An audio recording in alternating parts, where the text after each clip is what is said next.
Amen. Amen. Danke vielmals. Hey, ich kann mal einen Applaus geben für unser Worship-Team.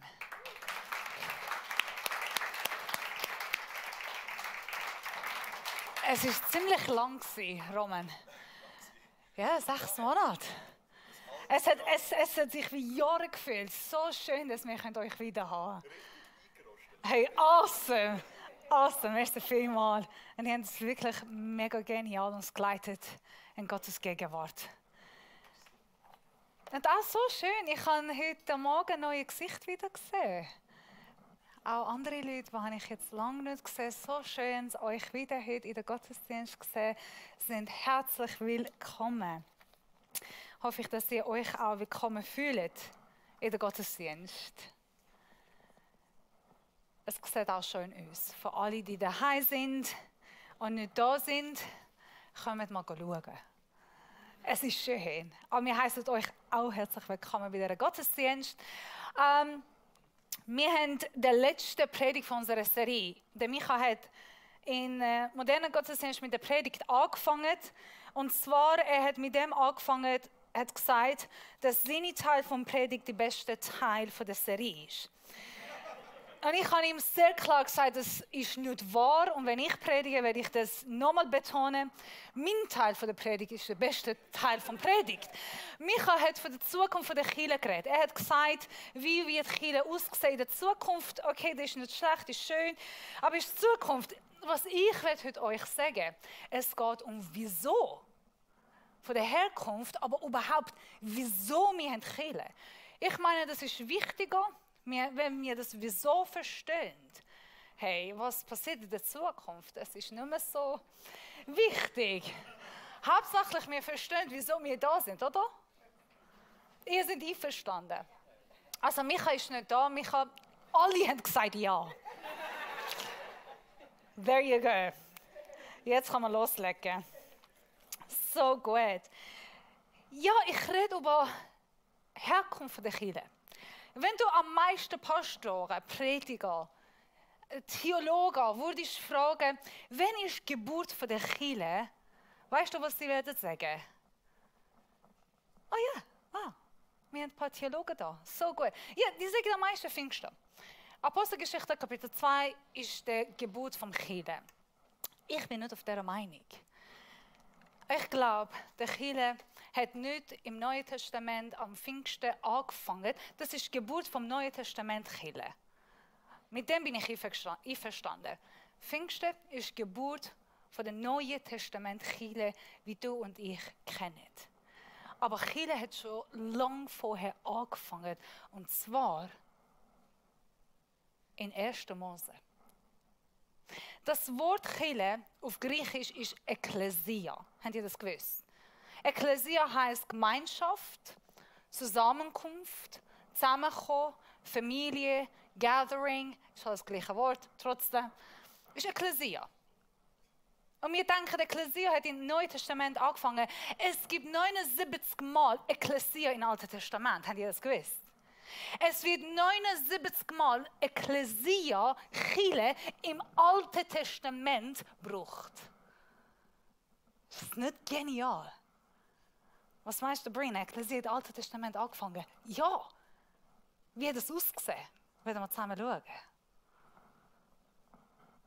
Also, wenn ihr nicht so komisch mich anschauen. Lass uns das erste Mal, wo Ekklesia im Alten Testament vorkommt, miteinander schauen. Es kommt in 1. Mose Kapitel 28, Vers 10 bis 22, sind ein lange Verse. Ich versuche mit meinem schlechten Deutsch gut das zu lesen. 1. Mose 28, 10. Und ich lese bis erst 17 und dann werde ich nachher weiterlesen. Jakob hatte sich von Beersheba auf den Weg nach Haran gemacht. Dabei kam er an einen bestimmten Ort und übernachtete dort, weil die Sonne schön untergegangen war. Er nahm einen der Steine des Platz, macht ihn zu seinem Kopflager und legte sich schlafen. Im Traum sah er einen Treppenaufgang, dessen Spitze bis an den Himmel reichte. Engel steigen auf ihn hinauf und herab. Und auf einmal stand Jahwe über ihm und sagte, ich bin Jahwe, der Gott deines Vaters Abraham und der Gott Isaac. Das Land, auf dem du liegst, will ich dir in deinen Nachkommen geben. Und jetzt kommt die erste Mal, dass Ekklesia in der Bibel vorkommt. Deine Nachkommen, deine Ekklesia. In Septuagint heißt es Ekklesia, auf Hebräisch heißt es Gelel Chile. Wow! Also, deine Ekklesia, die Chile, die Nachkommen, die Nationen werden zahlreich sein wie der Staub auf der Erde. Du wirst dich ausbreiten nach Westen und Osten, Norden und Süden, das sehen wir auch. Durch dich und deine Ekklesia, Chile, Nachkommenschaft, sollen alle Sippen der Erde gesegnet werden. Chile würde sagen, für andere Menschen. Und ich werde dir beistehen. Ich beschütze dich überall, wohin du gehst und bringe dich wieder in dieses Land zurück. Das passiert in Kapitel 34. Ich werde dich nicht verlassen und tue alles, was ich dir versprochen habe. Da erwachte Jakob und sagte, tatsächlich, Jahwe ist an diesem Ort. Und ich habe es nicht gewusst. Er fürchtete sich und rief, Ehrfurcht gebietet diesen Ort. Hier ist wirklich das Haus Gottes. Nochmal. Hier ist wirklich Ekklesia. Chile, das Tor des Himmels. Also Jakobus steht, er ist unterwegs und dann kommt er trifft mit Gott und er sagt, das ist Ekklesia, das ist eine Chile, das ist eine Gemeinschaft, das ist, wo das Gott ist. Was hat der Ort zum Ekklesia gemacht? Wieso haben die Übersetzung da Chile genommen? Hebräisch und in Septuagint Griechisch. Was macht ein Ort, ein Haus Gottes, zum Haus Gottes? Was macht dich als Tempel, Haus Gottes? Was es macht aus, dass in dem Ort, wo wir jetzt da sind, ist Haus Gottes, ist Chile. Wieso? Wieso, wenn du jetzt von daheim schaust, oder von dem Auto, oder von der Dusche, oder weiß ich nicht, wo du bist, oder du wirst sie, egal wenn, gerade jetzt du bist in Chile, gerade jetzt du bist Chile, an dem Ort, wo du stehst, ist Haus Gottes. Wieso? Was macht es aus? Und wir werden 3 Sachen miteinander schauen. Wieso du bist Chile, wieso der Ort ist Chile, die Gebäude ist Chile und wieso überall, wo du gehst, wo Gott ist Chile. Und deswegen von Chile, nicht vom Neuen Testament, vom Alten Testament. Der erste Grund, der erste Punkt. In jedem Ort, wo Verbindung mit Gott stattfindet, ist Gottes Haus. In jedem Ort, wo Verbindung mit Gott stattfindet, ist Gottes Haus. Ich habe auf Englisch und auf Deutsch das Wort, weil auf Deutsch hat nicht gelangt, dass ich nicht das sagen, was ich wollte. Überall, wo Connection ist, wo du mit Gott in eine Connection kommst. Jetzt, in dem Ort, Jakobus liegt, er schläft und dann hat er einen Traum gesehen. In diesem Traum hat er gesehen, wie Engel auf eine Leiter auf und ab gehen. Im Johannesbrief. Ich werde nur das alles lesen, dann kann ich nicht mehr reden. Johannes Kapitel 1, Vers 29 bis 51. Es kommt und ich kann das daheim lesen. Johannes trifft Nathanael. Ist ein von seinen Jüngern geworden. Und Jesus sagt ihm, hey, ich habe dich schon vorhin unter dem Feigenbaum gesehen. Ich habe gewusst, dass du kommst. Ich habe gewusst, wer du bist. Du bist ein wahrer Israeler. Dich kenne ich. Und Nathanael kommt zum Jesus und sagt, wow, da hast du mich gesehen. Hast du mich schon kennt? Hast du gewusst, wer ich bin? Das sagt, dass du Messias bist. Hey, tatsächlich bist du der Herr, auf den wir gewartet. Und Jesus lacht und sagt, hat das dir gesagt, dass ich Messias bin? Durch das, dass ich dir gesagt habe, dass ich dich schon gesehen, denkst du, dass ich Messias bin? Nein, du wirst viel mehr gesehen. Und dann sagt er das, Dann fügte er hinzu, ja, ich versichere euch, ihr werdet den Himmel offen sehen und erleben, wie die Engel Gottes von Menschensohn zum Himmel aufsteigen und wieder herabkommen. Was sagt Jesus da? Jeder Jude hat von der Leiter gehört. Jeder Gentile, Heiden, gut, ihr löst es so. Jeder Heide hat auch von der Leiter gehört. Ich glaube, Christen und Nicht-Christen kennen die Leiter von Jakob. Es ist ihr schon bekannt gewesen. Und so, wenn Jesus sagt, ihr werdet Himmel offen sehen, wie Engel auf und ab gehen auf mich, hat er gesagt, ich bin der Leiter. Ich bin der Connection. Ich bin der Verbindung. Jetzt braucht ihr keine Leiter mehr zwischen euch und Gott, sondern ich bin die Verbindung, die ihr braucht. Durch mich werdet ihr Gott sehen. Durch mich werdet ihr mit Gott in Verbindung kommen. Ich bin der Brücke zwischen euch und Gott. Wo ich bin, da ist Kirche. Wo 2 oder 3 in meinem Namen zusammenkommen, ich werde in eurer Mitte mit euch sein. Wenn 2 oder 3 zusammenkommen, ich bin mit euch, da ist Kirche, da ist Gott. In dem Ort, wo Jesus ist, in dem Ort, wo wir mit Gott in Verbindung kommen, da ist Kirche. Wieso?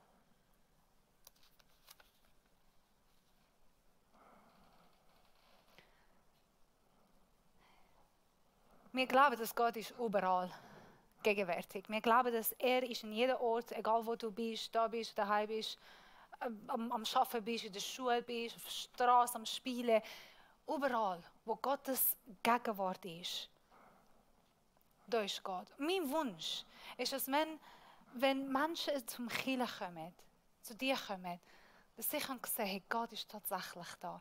In Korinther Kapitel 14, der Paulus sagt etwas an der Kirche und er sagt, hey, tut prophetische Wort in eurer Mitte aussprechen. Tun Gottes Wort prophetisch ausreden. Aussprechen, damit wenn Leute in die Kirche kommen, die werden die prophetischen Wörter hören und dadurch werden sie sagen, tatsächlich ist Gott in ihrer Mitte. Gott spricht heute. Er spricht und er ist da und er ist gegenwärtig und wir dürfen seine Nähe spüren durch unseren Worship, durch Predigten, durch Gemeinschaft nachher. Gott ist da. Und wenn du ihn spürst, er ist da. Es ist nicht das Problem, wenn du ihn nicht spürst, aber er ist da.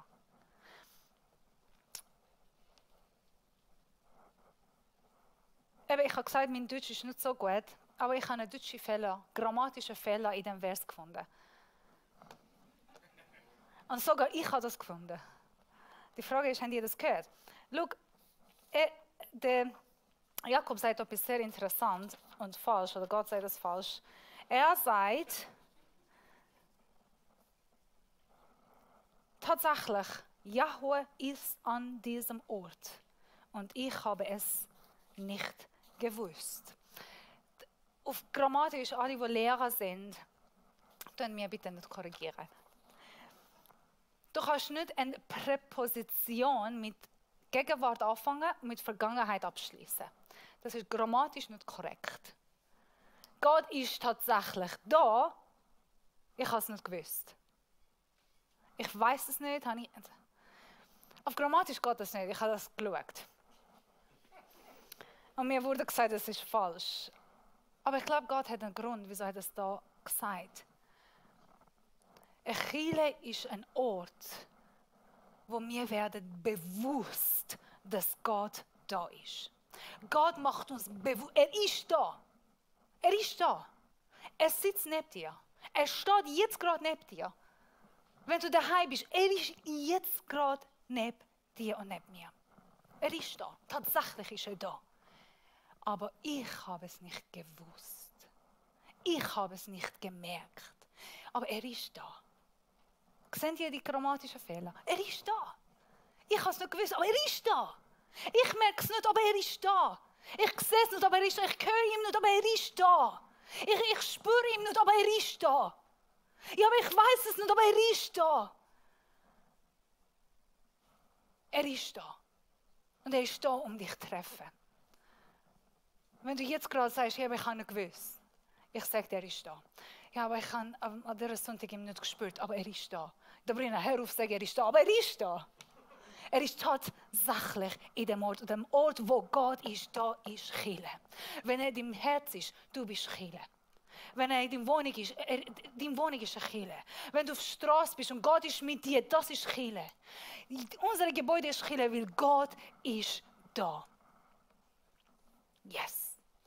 Also, mit dem Gebet ist es, wir werden uns bewusst sein, dass wir das spüren können, dass wir jederzeit, heute, mach das noch heute. Und wenn du wirklich gut machst, dann machst du die ganze Woche. Wenn du von der Kirche rausgehst, bist du daheim. Und während Mittagessen, wenn du fragst, hey, was hat der Brina predigt? Wie hast du die Predigt gefunden? Ich weiss, alle machen das.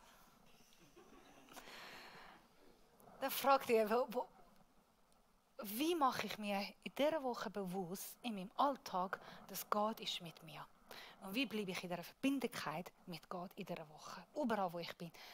Du musst dich erinnern. Mach einen Alarm bei deinem Handy. Du musst dich erinnern, Gott ist da. Zweite.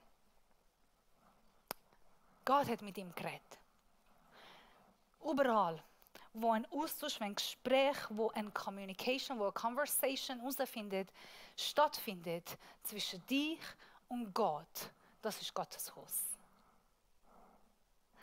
Gott sagt an Mose, geh und bau mir eine Stiftshütte, damit ich mit dir reden kann.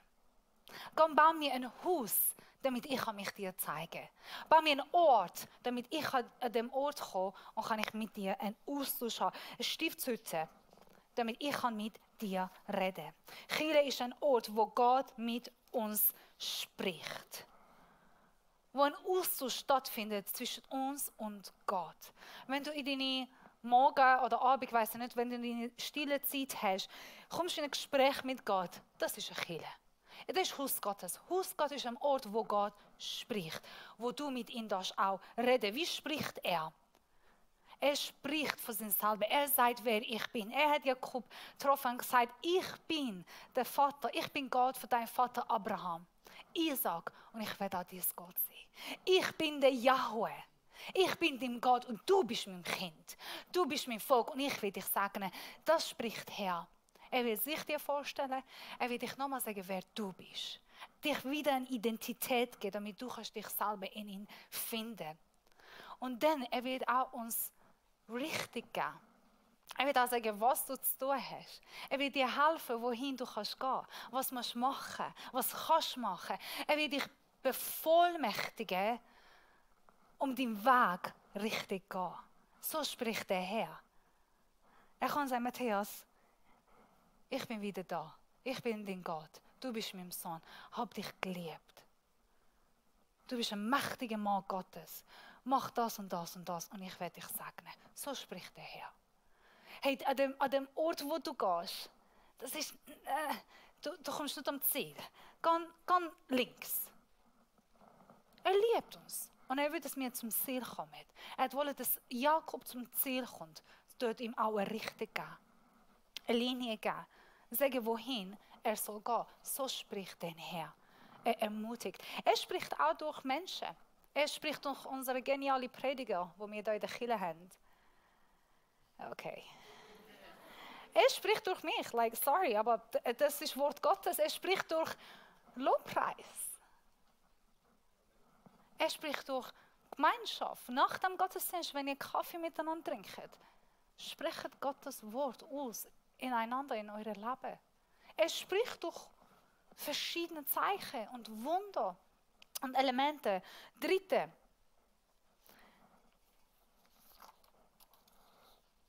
Kirche ist ein Ort, wo Verbindlichkeit, oder das bessere Wort ist Commitment, stattfindet. Eigentlich das Wort wäre Verpflichtung, aber ich denke, Verpflichtung ist sehr negativ. Das kann ich nicht brauchen. Und dann habe ich Verbindlichkeit genommen, aber Verbindlichkeit ist auch nicht stark genug. Ein Commitment, versteht ihr Commitment? Commitment ist positiv. Was heißt Commitment? Schaut ab Vers 18, was Jakob macht. Früh am Morgen stand Jakob auf. Er stellte den Stein, der an seinem Kopfende gelegen hätte, als Gedenkstein auf, groß Öl auf seine Spitze und gab dem Ort den Namen Bet-El, Haus Gottes. Und dann geht noch weiter, weil am Anfang hat das Luz geheißen. Und dann legte Jakob ein Gelübde ab, wenn Gott mir beisteht und mich auf meiner Reise behütet, wenn er mir Nährung und Kleidung gibt und ich wohlbehalten zu meiner Familie zurückkomme, dann soll Jahwe mein Gott sein. Und hier an dieser Stelle, wo ich den Stein aufgestellt habe, soll ein Haus Gottes sein. Und von allem, was du mir gibst, werde ich dir treu den 10. Teil zurückgeben. Er macht einen Bund mit Gott. Es ist ein Commitment. Du wirst mein Gott und ich werde auch meinen Teil für dich tun. Ich werde von alles, was du mir gibst, von alles, wie du mir sagen ist, ein Zehntel dir zurückgeben. Die Bibel sagt sehr klar, wo dein Schatz ist, da ist dein Herz. Er sagt nicht, wo dein Herz ist, da ist dein Schatz. Das ist falsch. Wo dein Schatz ist, dann kommt das Herz mit. Und unser Schatz ist am meisten unser Portemonnaie. Das ist am meisten unser Portemonnaie. Wenn dein Portemonnaie in der Familie ist oder Investment irgendwo anders ist, dein Herz wird automatisch auch dahin gehen. Das ist tatsächlich so.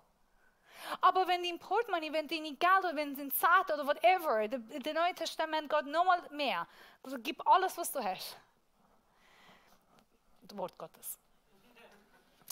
Aber wenn dein Zeit, wenn dein Commitment in der Gemeinde ist, in der Kirche ist, in der Ekklesia ist, in der Haus Gottes ist, da kommt auch das Herz.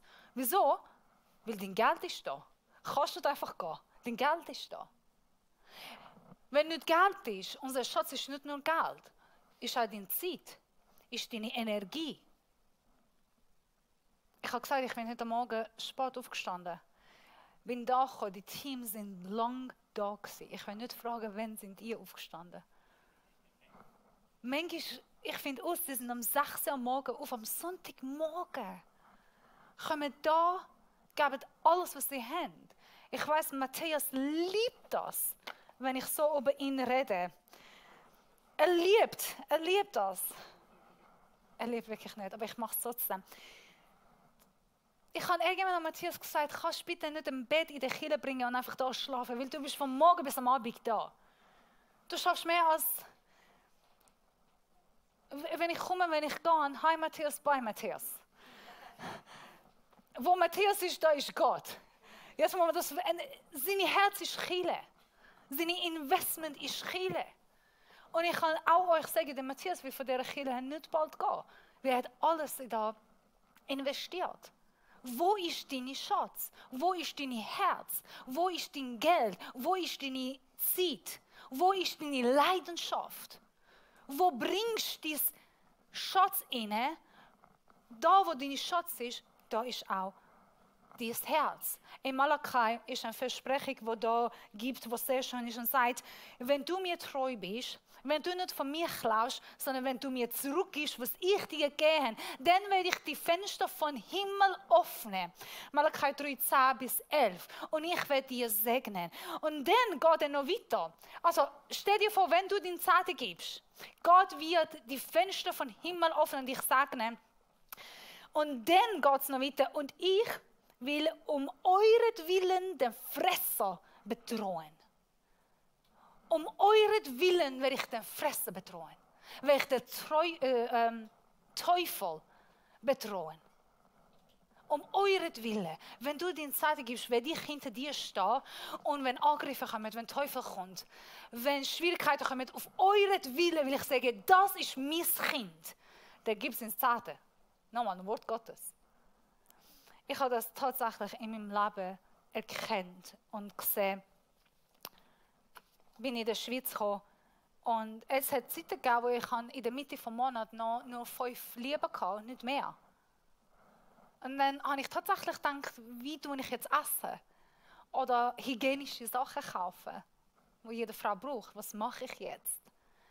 Und ich wollte nicht schwarz arbeiten, ich wollte schwarz Geld verdienen. Ich wollte treu bleiben an dem, was ich hatte. Tatsächlich mit 5 Lieben in der Mitte des Monats. Und die haben uns eine Postkarte gegeben, eine Bankkarte. Und ich habe gebetet, jedes Mal bin ich in den Migros gegangen, dann habe ich 3 Sachen gekauft. Linsensuppe, Brot und Zwiebel. Ich bin Single gewesen. Und das habe ich geliebt. Und Linsensuppe ohne Zwiebel schmeckt nicht so fein. Also mit Linsensuppe müsst ihr immer Zwiebel essen, mein Lieber. Wenn du nur eine Sache von der Gottesdienst heimnimmst, von der Predigt, ist Linsensuppe geht mit Zwiebeln zusammen. Die 3 Sachen. Und ich weiss, es war ein bisschen mehr als 5 Lieben. Ich bin jede Woche im Mikro gegangen, habe ich meine Karte gegeben, habe ich gedacht, ist das der Tag, wo die werden sagen, hey, euer Saldo ist zu tief, ist leer, es gibt kein Geld auf eurer Bank, könnt ihr nicht zahlen. Das ist nie passiert. 2, 3 Jahre habe ich als Flüchtling gelebt. Mit Glauben bin ich auf die Post gegangen, also auf Migros mit meiner Postkarte. Und diese Postkarte habe ich immer noch.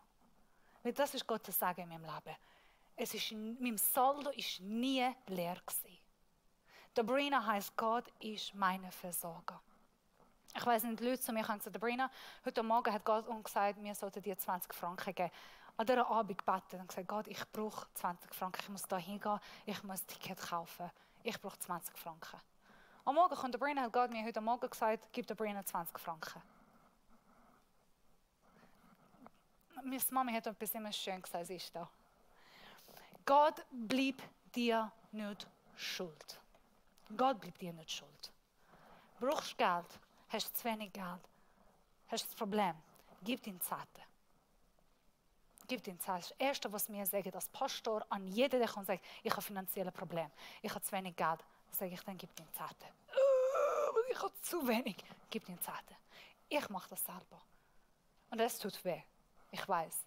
Aber ich weiß, ich bin Gott treu und er ist mehr als treu für mich. Da, wo mein Schatz ist, da ist mein Herz. Nicht andersrum. Da, wo mein Schatz ist, da ist mein Herz. Also, es ist ein Commitment. Gut, wir kommen jetzt zum Schluss von meiner Predigt. Dann kann man so jetzt miteinander eine Zusammenfassung machen. Kirche ist ein Ort, wo eine Verbindung mit Gott stattfindet, eine Connection da ist, wo ich mit Gott kann sehen kann, ich ihn spüren, wo ich mit ihm connected bin. Kirche ist ein Ort, wo ein Gespräch mit Gott stattfindet, eine Conversation mit lebendigem Gott da ist. Kirche ist ein Ort, wo ist Commitment da, wo ich mich ein Commitment habe, eine Verbindlichkeit mit Gott habe. Dann ist die Frage, ja, Dabrina, awesome, aber dann wieso muss ich in der Kirche? Das heisst, ich bin Kirche, meine Heim ist Kirche, meine Familie ist Kirche, die Straße ist Kirche, überall ist Kirche. Dann wieso brauche ich eine Kirche? Wieso muss ich in die Kirche kommen? In die Gebäude kommen? Darf ich das Stiftshütte-Bild haben? Ich habe euch gesagt, Gott hat Kirche gebaut. Ekklesia heisst zusammenkommen. Zusammenkommen von vielen Leuten, die miteinander als Familie zusammenkommen. Wir haben gestern mit meiner Familie noch kurz darüber diskutiert und austauscht. Kirche ist eine Familie, ist eine grosse Familie. Wir haben eine kleine Familie, wir haben eine grosse Familie. 10 Jahre lang, ich habe mit meiner Familie mit WhatsApp und Telegram und Line und Gott weiß was für Apps. Wir haben alles Mögliche gebraucht, was ich nie in eurem Leben gehört. Und wir haben miteinander Kontakt gehabt. Einmal in der Woche, zweimal in der Woche, einmal im Monat. Wir haben einander gesehen, wir konnten miteinander reden, wir haben telefoniert, wir haben geschrieben, wir haben die WhatsApp-Group-Chat gemacht, wir haben miteinander gebetet, wir haben miteinander gebrüht, wir haben gelacht, aber es war nicht gleich wie heute. 10 Jahre lang, ich hatte Verbindung, ich hatte Connection, online. Sehr schön gewesen. Besser als nicht, aber es ist nicht gleich. Es ist nicht gleich. Es ist schön, dass wir auch online dürfen, miteinander Beziehung haben, aber es ist nicht gleich wie eine kleine Gruppe. Es wird uns nicht satt machen, wie ein Zusammenkommen. Wenn du zusammenkommst, das ist dann eine intime Beziehung. Schau, eine Stiftshütte, Gott hat gesagt, ihr müsst eine Stiftshütte bauen. Darf ich euch kurz sagen, wieso hat Gott schon im Alten Testament gesagt, dass die Israel eine Stiftshütte bauen. Es hat 6 Gründe gegeben. Die Stiftshütte war da, oder der Tempel war da. Der Tempel war ein Ort, an dem Menschen können ihre Opfer darbringen. Die haben Opfer gebracht von Tieren, wir bringen Opfer von unserem Leben, von unserer Zeit. Wir haben 4 Monate lang keinen Gottesdienst gehabt und ganz ehrlich gesagt, wir haben Online-Gottesdienst gemacht, aber die Gottesdienste sind am Samstagmorgen aufgenommen worden. Und wir haben am Sonntagmorgen euch das gezeigt. Sorry, wir mussten. Und es zum ersten Mal in meinem Leben, ich bin als Christ aufgewachsen, ich bin immer in der Kirche gewesen. Für mich, Freitag oder Sonntag hat immer zu Gott gehört. Ich bin immer in der Kirche gewesen. Das erste Mal in meinem Leben, 4 Monate lang, habe ich nicht am Sonntagmorgen aufstehen und in die Kirche gehen. Zum ersten Mal in meinem Leben, ich hatte ein Wochenende frei gehabt. Das erste Mal in meinem Leben habe ich gedacht, ich werde messianische Jude werden, weil die haben ihre Gottesdienst am Samstagmorgen und dann haben sie ihre Wochenende frei. Und ich habe das genossen. Oh, ich habe das so genossen. Vielleicht als Pastor darf ich das nicht sagen. Und dann, wir mussten wieder Sonntagmorgen Gottesdienst machen. Und ich habe wirklich in Pastorenteam gesagt, kann man bitte nicht weißt du was, das ist am Sabbat. Gottes Wort sagt am Sabbat. Und Sabbat ist am Samstag. Und wir machen am Samstagmorgen und dann haben wir Wochenende frei. Ich verstehe nicht, wieso wir jemand am Sonntag machen. Für mich ist ein Opfer. Also für mich ist das so ein grosses Opfer. Aber ich habe jetzt kein Wochenende mehr. Ich habe nie das gekannt, bis wegen Corona. Und jetzt, ich muss bewusst sagen, Sabrina, das ist ein Opfer, wo ich vor Gott bringe. Wo ich sage, bewusst nehme ich Zeit vom Sonntagmorgen, von meiner Bequemheit, von meiner Ausschlafen am Sonntagmorgen, vom schönen Morgen brunchen oder Kolleginnen treffen. Das ist ein Opfer. Das ist nicht einfach. Weil ihr da seid, ihr habt ein Opfer von Gott gebracht. Ist das euch bewusst? Heute am Morgen, jede Person, die hier in der Gottesdienst sitzt, hat ein Opfer von Gott gebracht. Eure Zeit, eure Energie, euren Schlaf. Wir können auch anders machen. Aber wir gehen in die Kirche. Das ist Opfer, das ist ein Commitment, das ich von Gott bringe. Das ist eine Zeit, die ich bewusst von Gott bringe. Der Tempel ist ein Ort der Gebet und Lobpreis. Die Israeliten können daheim jeden Sabbat Lobpreis machen, jeden Sabbat ihre Gebet haben. Und dann es gibt auch eine gewisse Zeit, wo Gott hat die ganze Israel zusammengebracht und gesagt, jetzt alle miteinander machen wir Lobpreis und Gebet. Und als eine Nation sind miteinander gestanden, die haben Gott gelobt. Und es war vor dem Krieg oder vor einer speziellen Zeit im Jahr. Der Tempel ist ein Ort, wo ich miteinander in einer Stimme, in Einheit, mit einem Gedanken, mit einer Stimme Gott loben und preisen. Der Tempel ist ein Ort für die Weihe von Personen und Dingen. Das heißt, Gott setzt Menschen von Autorität, Pastoren, Leiter, Priester, in der Kirche mit Autorität und er tut sie salben und segnen. Der Tempel ist ein Ort der Erinnerung als Gesetz des Herrn. Die sind gegangen, die haben sich an das Gesetz erinnert, ihr kommt in der Kirche, mir predigen, das ist Erinnerung am Wort Gottes. Vielleicht machst du es nicht täglich, mindestens einmal in der Woche, kannst du online oder in der Kirche Gottes Wort und Gottes Gesetz hören. Der Tempel war ein Ort für die Vereinigung des Volks. Wenn ein Volk zusammen gestritten hat, wenn sie Eifersucht hatten, wenn die einander entklopfen, wenn die einander umbringen, wenn die das Problem hatten, die konnten das ganze Jahr durch miteinander streiten und kämpfen, 3-mal im Jahr aber. Sie mussten in Einheit in der Stiftshütte oder Tempel sich präsentieren. 3-mal im Jahr. In diesen 3 Tagen im Jahr haben sie nicht streiten, sie nicht aufeinander entklopfen und nachher sind sie in ihre Tribes, in ihre Villages gegangen und haben mit dem Streit weitermachen. Aber in diesen Tag, wo sie in den Tempel kommen, haben sie mit Einheit, in Einheit, miteinander stehen. Das kannst du nicht in der Familie haben. Im Sinn von, Tempel ist ein Ort, wo Menschen zusammenkommen können. Reich oder arm. Hoch angestellt oder Verdacht, Mann oder Frau, hochgebildet oder wenig gebildet.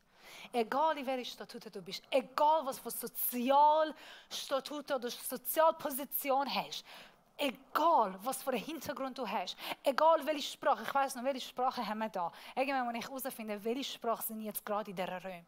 Was für Hintergründe sind jetzt gerade in dieser Räume. Was für Gedanken, sozial, gebildet, nicht gebildet, egal was, wir sind ein in Jesus Christus.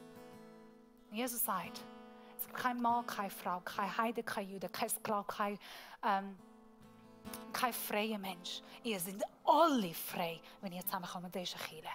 Das ist nicht eine Familie. Das kann nicht eine Familie sein. Das ist nicht eine kleine Gruppe, das ist eine grosse Kirche. Wo ist Gottes Gedanke gesehen? Er hat im Alten Testament angefangen und er hat im Neuen Testament das eingebracht. Ich werde euch eins machen. Ein Volk mit einem Gott. Das ist eine Kirche. Letzte, Kirche ist ein Ort, wo Gott sich offenbart. Jakob ist vor Gott gestanden, 1. Mose 28, mit einem Stab. Jetzt habe ich das richtig gesagt. Mit einem Stab. Er steht mit einem Stab vor Gott. Und Gott sagt, ich bin dein Gott. Von deinen Nachkommen werde ich meine Kirche bauen. In Kapitel 34, Jakob steht vor Gott. Und dann sagt er, Herr, ich bin mit einem Stab vor dir gestanden und jetzt aber stehe ich mit 2 Karawanen, mit 2 Familien, mit riesen Besetz vor dir. Du hast mich gesegnet. Jetzt komme ich nach 20 Jahren nochmal. Aber nicht mit Stab, mit 4 Frauen und mehr als 12 Kindern und viel Diener und viel Besitz stehe ich vor dir. Du hast mich gesegnet. Das ist Kirche, das ist Bethel, das ist Gottes Haus. Das ist der Ort, wo Gott sagt, komm vor mir mit einem Stab, komm vor mir mit zerbrochenem Herz, komm vor mir, wie du bist, egal wie du bist, egal wie du aussiehst. Egal mit was für einem Hintergrund du kommst, egal von wem du fliehst, komm von meiner Gegenwart. Und ich werde dich segnen. Ich werde dich transformieren. Ich werde dein Leben ändern. Ich werde ein Wunder im Leben wirken.